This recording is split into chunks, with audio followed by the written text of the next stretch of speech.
Every year at Chasing Cars, we independently review hundreds of brand new cars, and every so often, one of them will stand out to us. This year, these are the 24 best new cars. But as with every year, only one can be the Chasing Cars Car of the Year. Which will it be? Let's find out.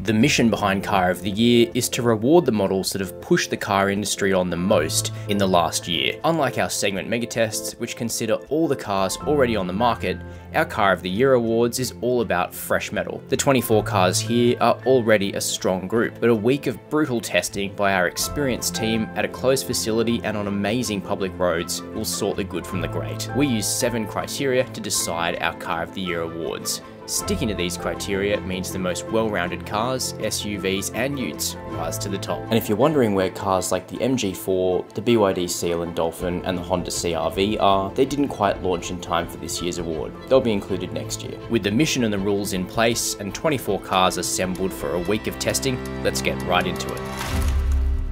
This Ford Everest has a 3-litre V6 turbo diesel under the bonnet, which means it's the only 6-cylinder engined vehicle in its class. Does that make it very good off-road? The Everest didn't exactly cover itself in glory in our Off-Roader of the Year test, where its slight lack of ground clearance saw it become high-centered at one point. Plus, mediocre braking means it just takes too long to stop on-road. With classic Alfa styling from some angles, the Tonale arrived with frugal hybrid credentials and a pleasant interior, but a rough dual clutch and some steering rack rattle meant the handling of this test unit didn't hit Alfa level expectations. Compared to the supple Stelvio, the Tonale just isn't as good, despite plush seats, lush phone dial wheels, and Mazzano blue paint. Our key criteria on Car of the Year is innovation, and Lexus has finally added a turbocharger to its hybrid RX, which definitely improves the driving experience. But of course, many rivals have now gone to full electrification, so the big question is this enough? As it turned out, not quite. The RX is well designed, supple, refined, and refreshingly lacking in chintz. But while it's a good Lexus, it doesn't push the game on like some others. The BMW X1 is all grown up, now nearly the size of the original X3. Selling fully electric versions alongside turbo petrols is innovative, but the interior build of this Bavarian isn't hewn from granite, the popular iDrive rotary interface is missing, and the ride quality of the separately tested EV is burdened by out-of-sync damping. The new X1 is good, not great. This is the Mercedes EQE, and it's made in a factory that is completely carbon neutral. And its battery, that's made in another factory that is also completely carbon neutral. So you can tell all your friends who say, oh, you drive an electric car, but the power is all this, that, and the other. Not so with this car. It's completely friendly. You can also tell your friends that the EQE is serenely quiet and comfortable, but acquired taste aero styling in the subjective camp and the all-wheel drive version's serious highway thirst in the objective one held the EQE back. The Ranger Raptor blazed to glory to win our separate Off-Roader of the Year award, but that's a different test to Car of the Year. Among utes, the Ranger is one of the best, with decent refinement, strong diesels, and the petrol Raptor's trail dominance. But on the blacktop, the Ranger's braking isn't good, delivering long stops. Like other utes, it labours through our swerve and avoid test. The Ranger still isn't SUV-like when it comes to predictability on the road. If there was criterion for sexiness in our Car of the Year awards, the hands-down winner would be Nissan Z. Unfortunately though, it's a little bit old school underneath the skin, but you can't help but be charmed by the twin-turbo V6 engine, the manual transmission, and its rear-wheel drive. But that's exactly the problem. The Z's visual charm and old-school dynamics had the judges all wistful, but CODI is about advancing the industry, and this big, thirsty V6 is a throwback. The Genesis Electrified GV70 got a pass to attend this year's CODI because under the skin, it's quite different to the regular car. An 800-volt EV architecture offering blazing fast charging is shoehorned in with dual motors packing a punch. Interior presentation is excellent and it's good looking, but the supple adjustable handling of the V6 fades in the EV, with the suspension less capable with this extra weight. At $313,000, the Range Rover P530D is the most expensive car we have at Chasing Cars Car of the Year this year. But if that's not enough of a cash spend, then this one has had about $40,000 worth of extras rolled into it. Still not enough cash? Well, the range-topping version of this car will set you back $391,000. Lovely. The biggest surprise of Coddy was rediscovering the Range Rover's incredible off-road capability. You can see why the royal family just loves them. But the full-fat Range Rover's biggest problem was the presence of another, more affordable Range Rover. More on that later. High-performance models with significant mechanical changes qualify for Coddy separately to their brethren, so the Kia EV6 returned in GT guise. Wow, it's fast. There's so much torque so quickly that drift mode requires precise throttle adjustment. The handling's good, but the EV6 GT's downfall is limited range. It struggles to deliver a real 350 kilometers, so getting to roads that highlight its dynamics is a challenge in itself. We have two flavours of WRX this year in the manual sedan and the CVT wagon. However, I don't think the manual sedan's gonna progress too far in this competition because it doesn't have eyesight, and with that, it lacks AEB. So not much in the way of safety. Another old school player that delivers a 90s style driving thrill some of the time. But as Kurt foreshadowed, in 2023, we're comfortable saying we expect basic AEB to win Coddy. Our hopes for the new X-Trail were high. We had the punchy e-Power hybrid on test, plus the more mediocre petrol engine. While the hybrid is quiet and smooth, it can't catch a RAV4 on efficiency. More worrying were emergency stops that occasionally triggered wheel lockup, lengthening stops and increasing drama. When that wasn't happening, the X-Trail was supple, well-rounded and likeable, but that's not quite Coddy material. The big plus for Toyota's Corolla Cross is that it is so adept at so many disciplines, and it is extremely affordable to buy and to own. Unfortunately, the one thing that might anchor it here at Car of the Year is it's not very high on innovation. In fact, the Corolla Cross is another Toyota that does what Toyota does best: absolute competence. But it's on the pricey side, and you need the top-end Atmos to feel like you're not in a rental car. For me, one of the most interesting cars of the field this year is the Volkswagen Amarok Aventura, because we have a dual-cab ute that has a petrol 4-cylinder engine, and it's very on-road oriented. So I'm really excited to put it through the serve and recover test to see if it's as tarmac friendly as it looks. And that 2.3 litre has Mustang pedigree too, plus you can also get a range of diesels. Well, we put the Amarok through the swerve and avoid test and found that on 21-inch wheels, it begins to lightly skip as the emergency cornering speed picks up. Like the Ranger, this is a great ute among direct rivals, but alongside SUVs, it's still cumbersome to drive. All of those cars were impressive in various ways, but we had to be tough on ourselves and decide the best 10 to take through to additional testing. 24 good cars started this year's Car of the Year, but we're not looking for good, we're looking for great.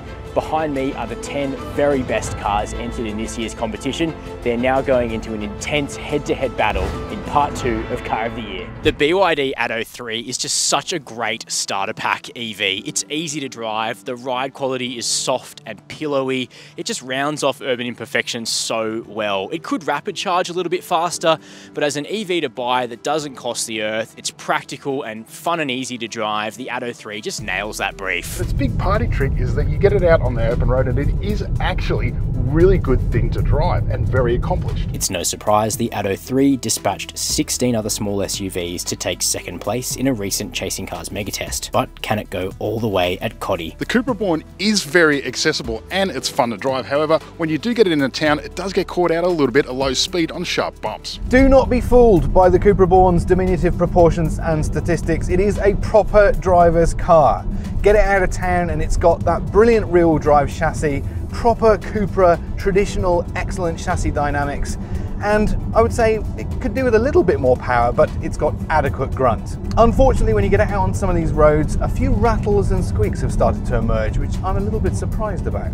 I don't necessarily agree the Born needs more power. A bit like an MX-5, I think the Born has just enough to bring out some rear-wheel drive shenanigans. It's a lovely thing, but it's missing a lot of networked connectivity in the Australian specification. The Range Rover Sport isn't too enthusiastic about going around corners, but it's very comfortable, refined and quiet, and offers all those Range Rover hallmarks about half the price of the full-fat version, and the fake leather is unbelievably good. Power and torque are not the problem in the Range Rover Sport. There's plenty of both. The problem is trying to get it all to the road in a dignified manner.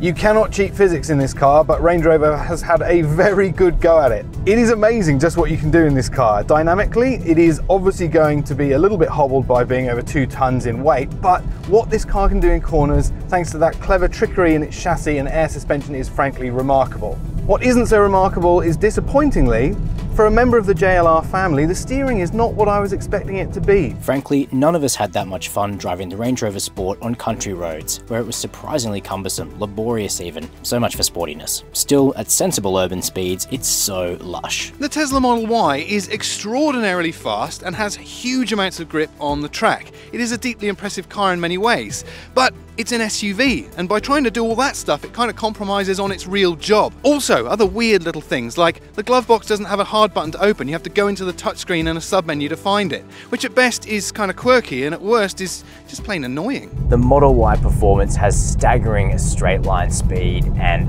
excellent brakes, plus plenty of grip from its sporty tyres.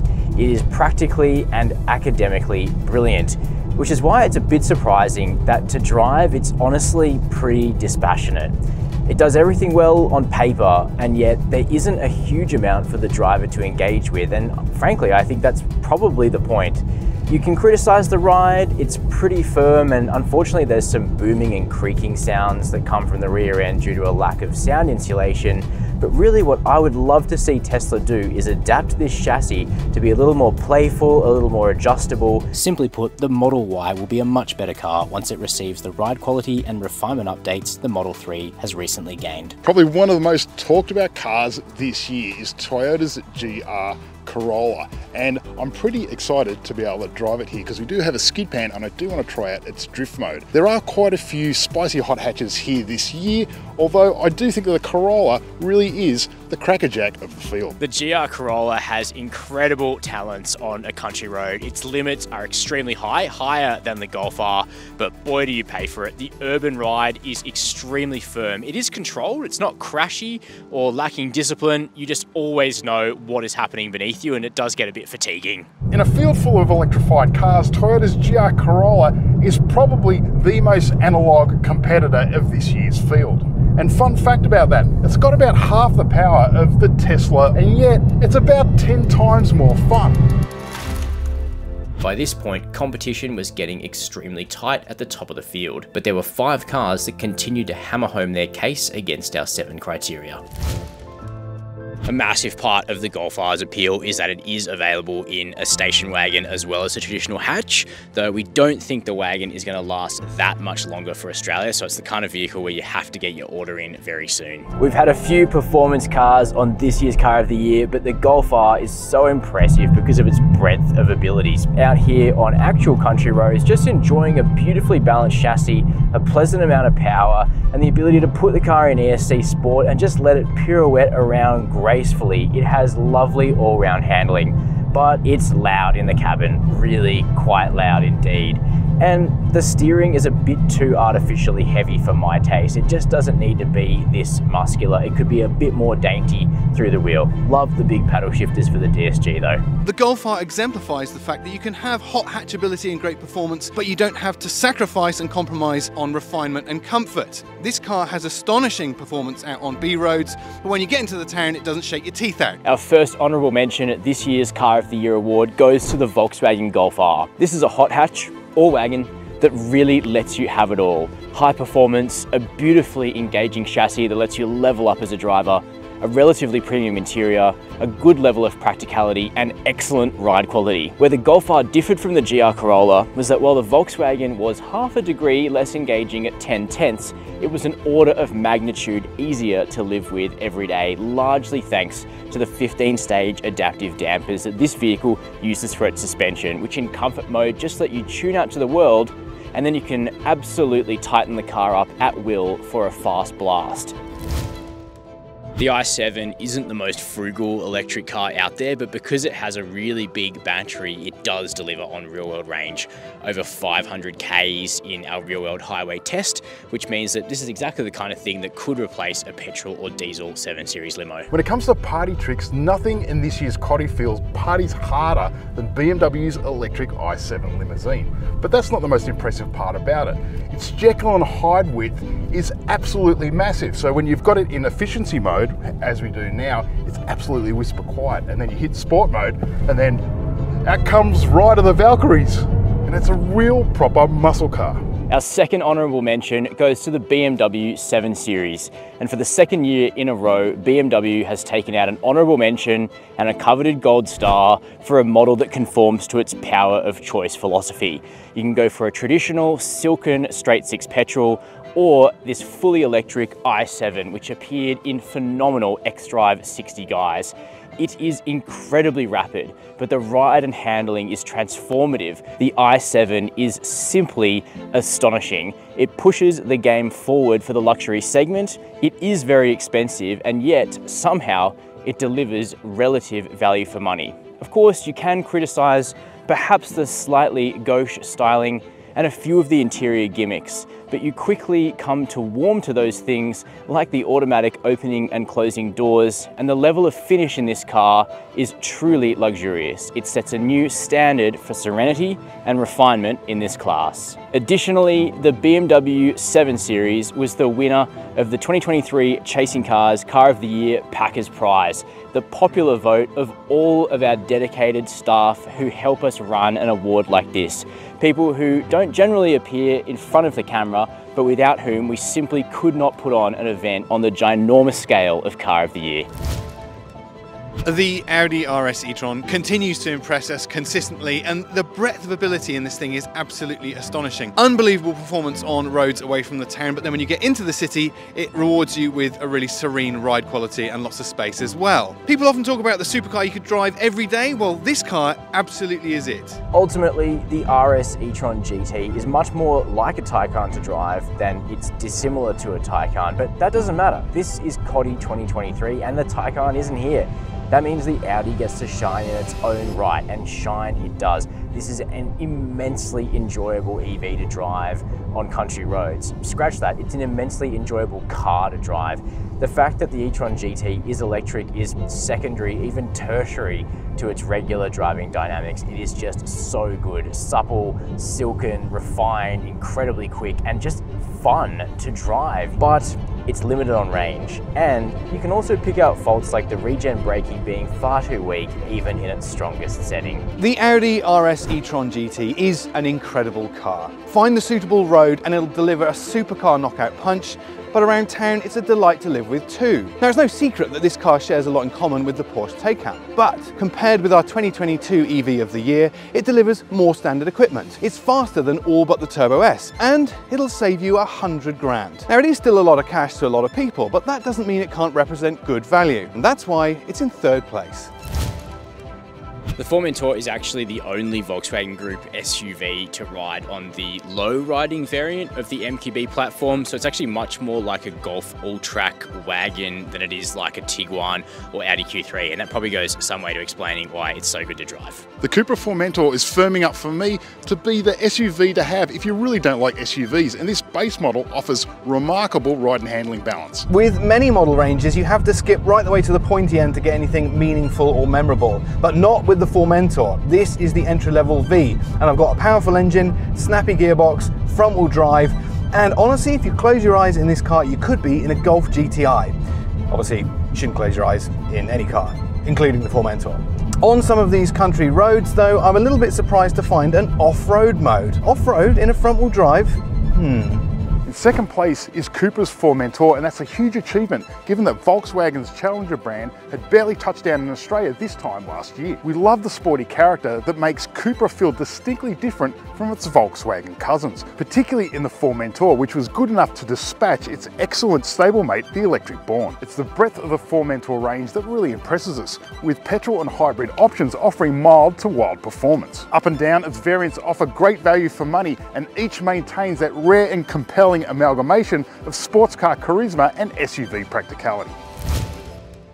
The Ioniq 6 is revealing some really great little secrets, and one of my favourite features I've discovered are 4 little LED lights on the steering wheel. Now, for the main part they're white in colour, but when you change a driving mode into Eco, for example, they'll go green, and then in Sport they turn red, and they'll even go a little pinkish colour when you go into reverse. As to why there are 4, well, Morse code for H is 4 dots. See, I knew you were going to ask that. If I was to sum up the Ioniq 6's demeanour on Australian roads, it would be bloody brilliant.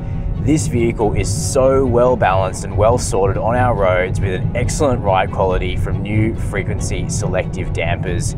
It's a nice steer, it's got a good amount of power in rear wheel drive form. It is just pleasant and easy to drive. But what you're hearing right now is one of this car's big downsides, and that is an overzealous automated speed warning that isn't always accurate, but is always frustrating until you go into the touchscreen to turn it off. The Ioniq 6 takes the great things we love about the boxier Ioniq 5 and makes it leaner, crisper and sportier. It's much more the driver's car. While there was excellence to be found in the Audi E-Tron GT and the Cupra Formentor, in the end it was unanimous. First place and our 2023 Chasing Cars Car of the Year goes to the Hyundai Ioniq 6. This is the first time a fully electric vehicle has been good enough to emerge victorious against our tough criteria.